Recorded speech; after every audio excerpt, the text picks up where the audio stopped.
नमस्कार दोस्तों, story viewer YouTube channel में आपका हार्दिक स्वागत है। दोस्तों, आज की कहानी हर उस इंसान की कहानी है जो दौलत के पीछे भागते हुए असली चैन भूल जाता है। यह कहानी है एक अमीर व्यापारी की, जिसे एक गरीब रिक्शे वाले ने सच्ची अमीरी का मतलब सिखाया। एक दिन की बात है, एक मशहूर व्यापारी राजीव मेहता अपनी शानदार गाड़ी में किसी जरूरी मीटिंग के लिए जा रहे थे। रास्ते में अचानक गाड़ी रुक गई। ड्राइवर ने बहुत कोशिश की पर गाड़ी स्टार्ट नहीं हुई। राजीव बेचैन हो उठे। वक्त कम था, काम बड़ा था। तभी उनकी नजर सड़क किनारे एक पुराने बरगद के पेड़ पर पड़ी। उसके नीचे एक टूटी फूटी रिक्शा खड़ी थी।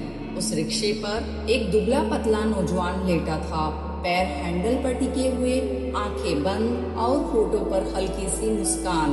वो किसी गुनगुनाती धुन में खोया हुआ था, जैसे उसे दुनिया की कोई चिंता ही न हो। राजीव को यह नजारा अजीब लगा। उन्होंने सोचा, इतनी गर्मी, इतनी गरीबी, फिर भी यह मुस्कुरा कैसे रहा है? आखिर इसमें कौन सी शांति है? वे आगे बढ़े और बोले, भाई, स्टेशन तक चलोगे? युवक मुस्कुराया, बोला, जरूर साहब, 30 रुपए लगेंगे। राजीव ने तुरंत हामी भर दी। सफर शुरू हुआ। वो नौजवान रिक्शा खींचते हुए भी उसी मधुर धुन को गुनगुनाता रहा। पसीना बह रहा था पर चेहरे पर वही सुकून था। राजीव सोच में पड़ गए। मेरे पास सब कुछ है, पैसा, बंगला, गाड़ियाँ, फिर भी रातों को चैन नहीं मिलता। और यह लड़का जिसके पास कुछ भी नहीं, वो इतना खुश कैसे है? शाम को उन्होंने उस युवक को अपने घर खाने पर बुला लिया। रात को बंगले में रौनक थी। टेबल पर तरह तरह के पकवान, मिठाइयाँ, बिरयानी, सूप, फल, जो चाहे वो मौजूद था। राजीव ने नौकरों को कहा, इसे अच्छी तरह खिलाओ। युवक शांति से बैठ गया और मुस्कुराते हुए खाना खाने लगा। न कोई आश्चर्य, न कोई ललक, बस वही पुरानी धुन, वही सुकून। राजीव हैरान रह गए। इतना वैभव देखकर भी इस पर कोई असर क्यों नहीं? अगले दिन उन्होंने उसे कुछ दिन अपने बंगले पर रहने का निमंत्रण दे दिया। अब हर चीज उसकी सेवा में थी।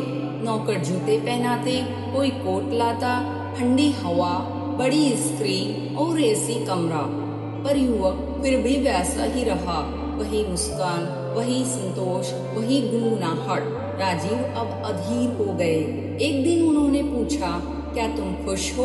युवक ने मुस्कुराते हुए कहा, जी हाँ, बहुत खुश हूँ। राजीव बोले, और ये सुख सुविधाएं तुम्हें पसंद है? वो बोला, जरूर, पर खुशी इनसे नहीं बढ़ती। राजीव को लगा वो दिखावा कर रहा है। उन्होंने कहा, चलो अब तुम्हें वापस छोड़ देते हैं। जब गाड़ी उस पुराने बरगद के पेड़ के पास पहुंची, युवक उतरा, अपनी पुरानी रिक्शा को साफ किया, बैठा और वही धुन फिर से गुनगुनाने लगा। राजीव कार की खिड़की से उसे देखते रह गए। धीरे से बोले, इतनी विलासिता देखने के बाद भी वही शांति, वही मुस्कान, ये कैसे संभव है? ड्राइवर ने मुस्कुराकर कहा, साहब, यही तो असली अमीरी है। जो इंसान अपनी खुशी को बाहर की चीजों से नहीं जोड़ता, वो कभी गरीब नहीं होता। जिसने भीतर से खुश रहना सीख लिया, उसके लिए ना गरीबी मायने रखती है, ना दौलत।